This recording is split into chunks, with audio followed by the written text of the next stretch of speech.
coming here today, Justine. I'll just start off by letting you know a couple of ground rules. Everything that you say to me will be completely confidential unless you tell me anything that says to me that either your life is in danger or somebody else's. But apart from that, it's all confidential. Also, you might see me writing some notes, and that's just for me to help understand everything that's happening, and you can have full access to the notes at the end of the session if you'd like. If there's anything you don't feel like talking about during this interview, please just let me know and we'll move on to something else. Okay, so what brings you here today?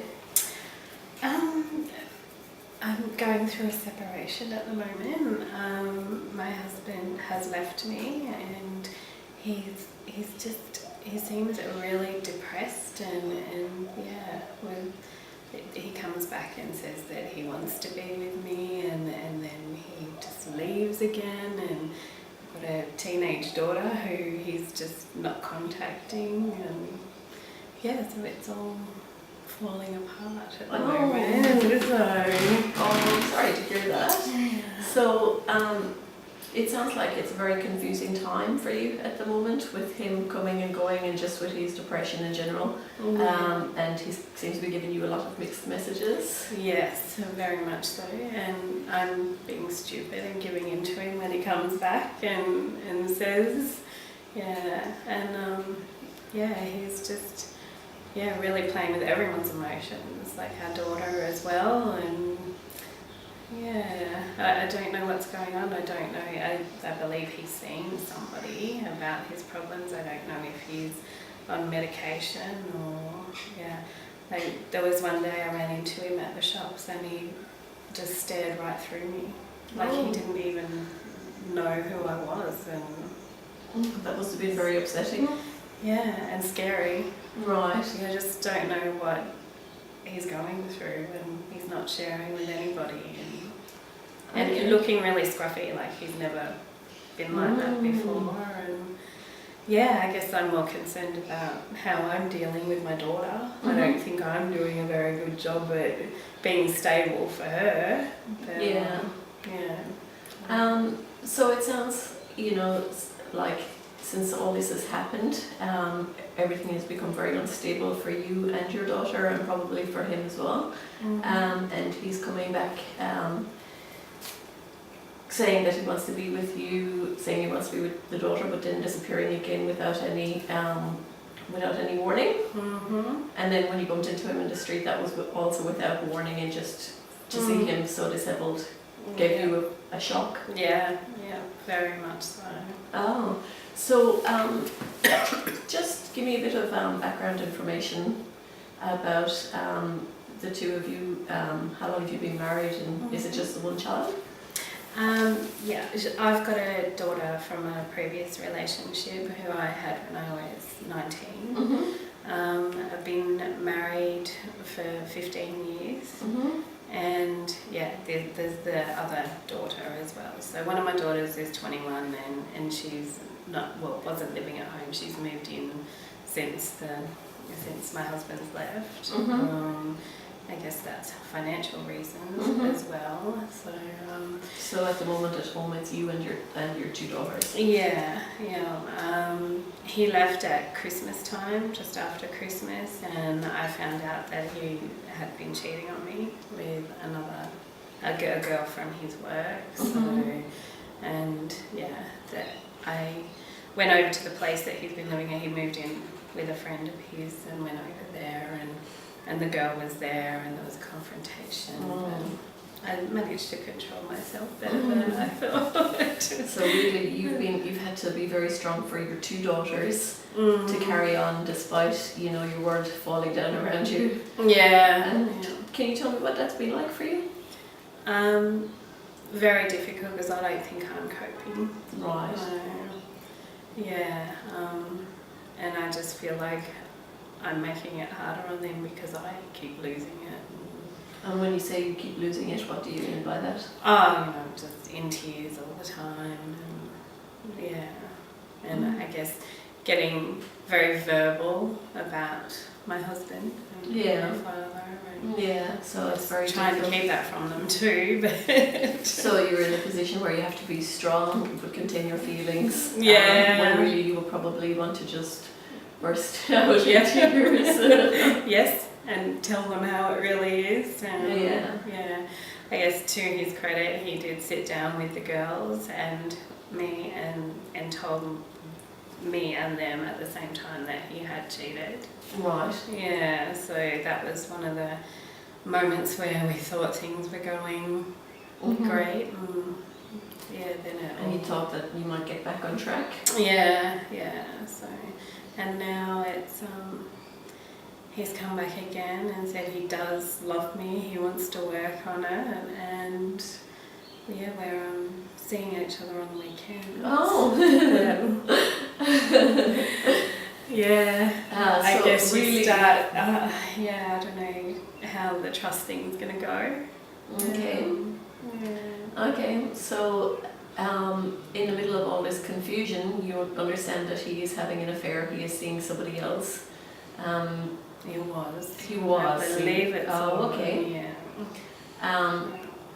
But he keeps popping back into your life. Well, he has to because he has a daughter with you, Yeah. and you feel that you could go back to having a relationship with him again, despite everything that's happened. Yeah. I'm willing to forgive and do everything possible to make it work. Right. Yeah. A lot of friends of mine don't think that Okay. that's possible, but So, for you, what are your priorities at the moment? I think my priorities are looking after my girls. Mhm. That's the number one priority. I was without a job, but I've got a job now, so that's helping. Mm-hmm. I guess keep me a little sane as well, not just sitting around the house. Mm-hmm. And yeah, I guess the priority is working on the relationship and trying to get it going in the right direction. Mm-hmm. So you've had to be very strong during this period of uncertainty, and now you still have to continue being strong, support your girls, Yeah. and When try to figure out. sometimes I've just wanted to run away. And I truly think that because I started saying things like I'm just going to leave and take the girls with me, that's maybe what's been something that's kicked him into wanting to start working on it. He's seeing a different psychologist now, counsellor, Mm-hmm. and apparently feeling better about that than the last person he was seeing. So. Mm-hmm. And so when you've sat down and had conversations with him, he's expressed an interest in getting back into the relationship and getting back into the family home, and for you to return to normal life as a family. Yeah, taking it slow. Mm-hmm.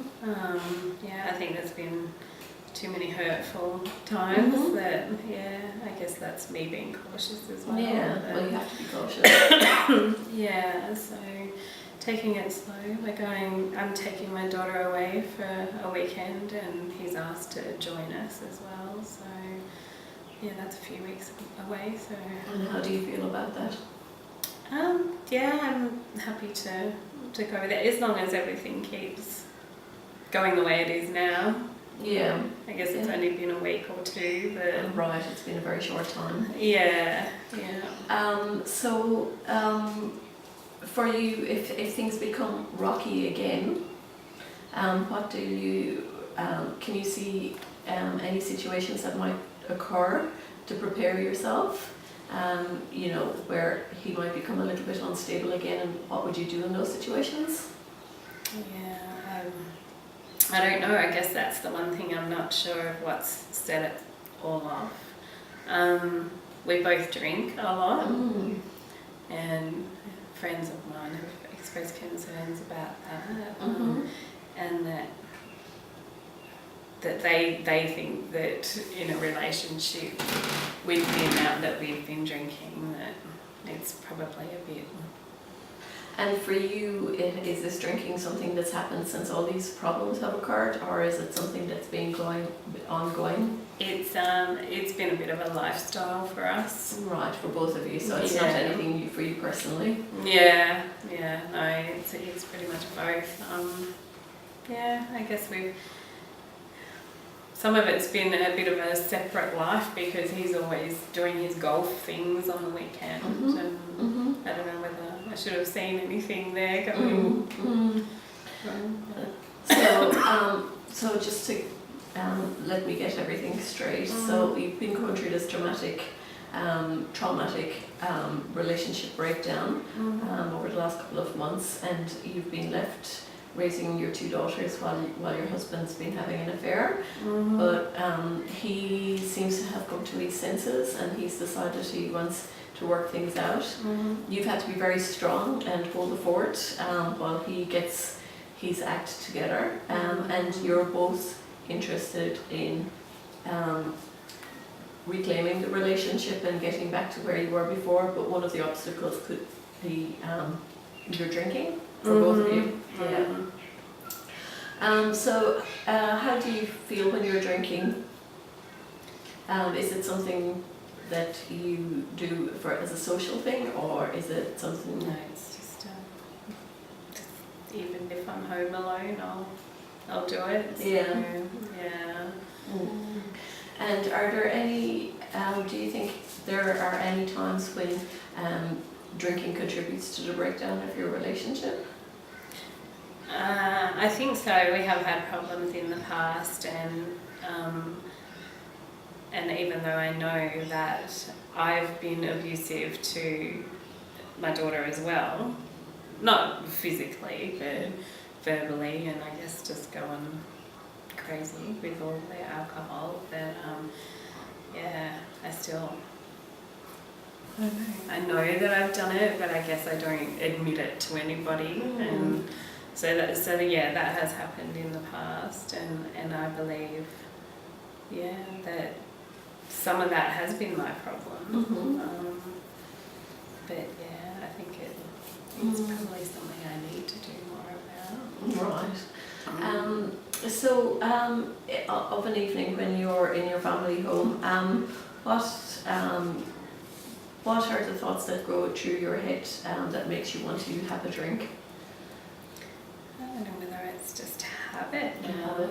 It's not during the week. Right. It's definitely a Friday and Saturday night thing, but as soon as Friday's there's beer in the fridge, and So are there any times when you've been at home when you haven't felt like a drink?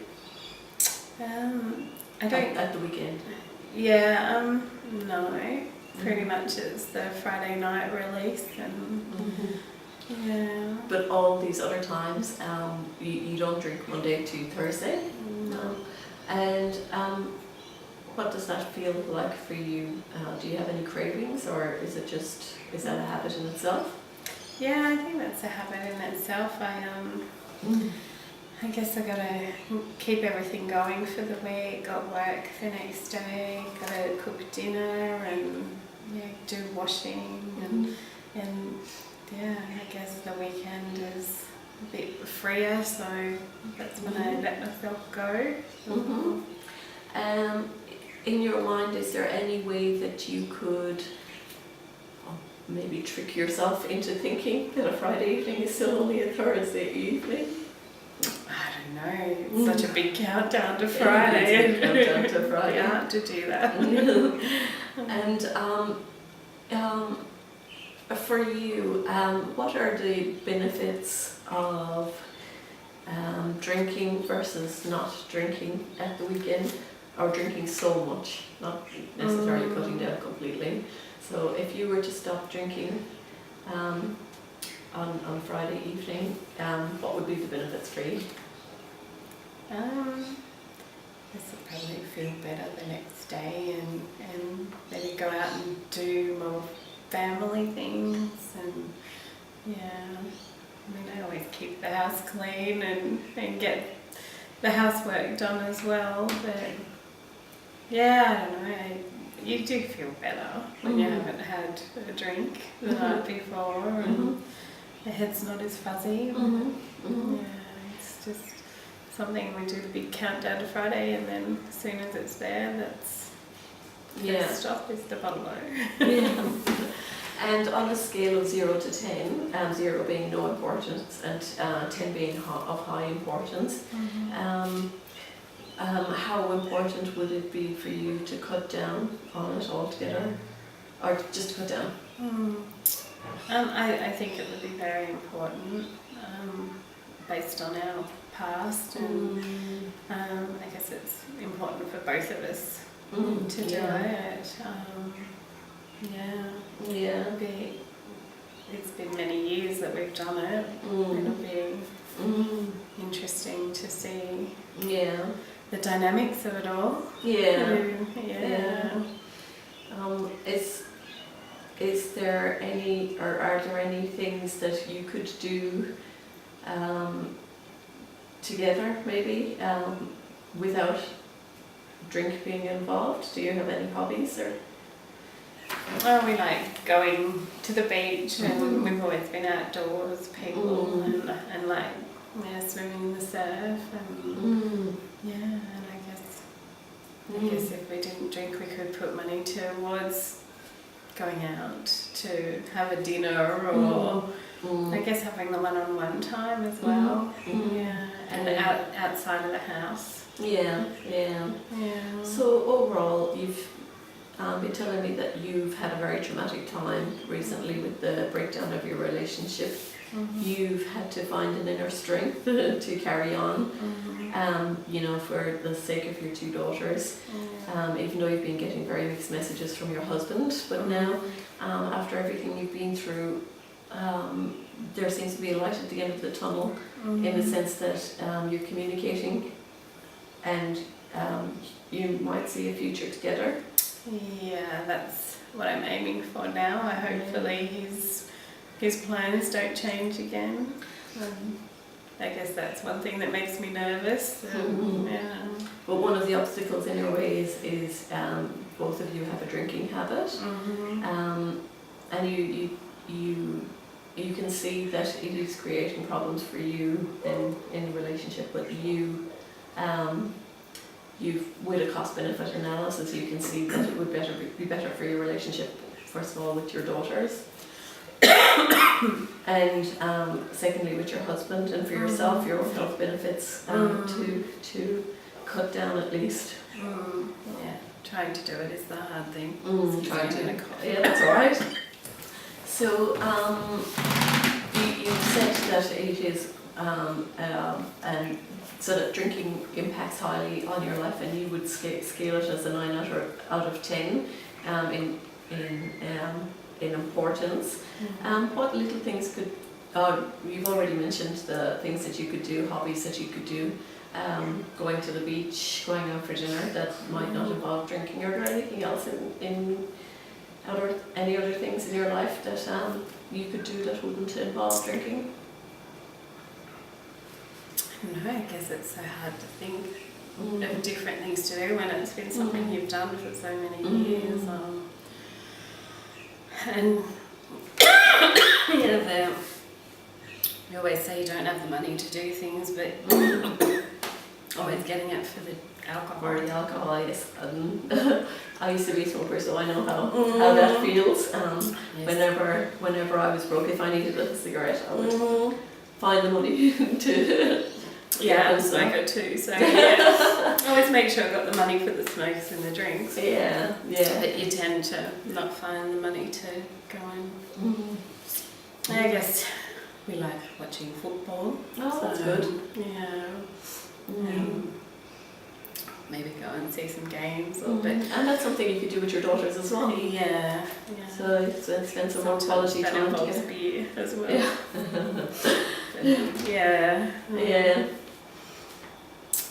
It's very bad habit to try and break. But it's important that you recognise that it is a habit, and you know that there are 4 or 5 nights a week when you don't drink, so you are managing quite a lot of the time not to drink. It's just if you could somehow apply some of those practices to a Friday or a Saturday night, and just think of ways that you could get by on a Friday or a Saturday night, or even just reducing.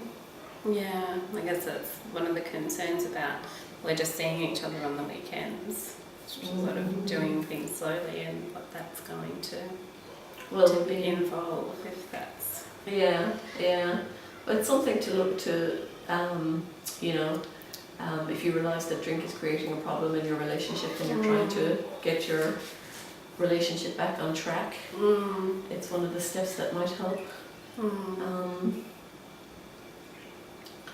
So I'll just finish off by saying, by summarising quickly, that after the breakdown in your relationship, which is coming back together slowly but surely, you recognise that drinking is a problem for yourself and for all of your family. Is there anything you'd like to say? It's just been good to be able to talk about it. I don't talk about it with my family. It's something I guess I'm a bit embarrassed about, and I know that it's a problem, but yeah, it's been good to at least say it to somebody. Well, thank you for sharing it. That's a step in the right direction. Thank you for sharing it. If you need to come back for any more appointments, just give us a call and we'll talk about it some more. But I hope I've given you some ideas to think about. Yes, thank you.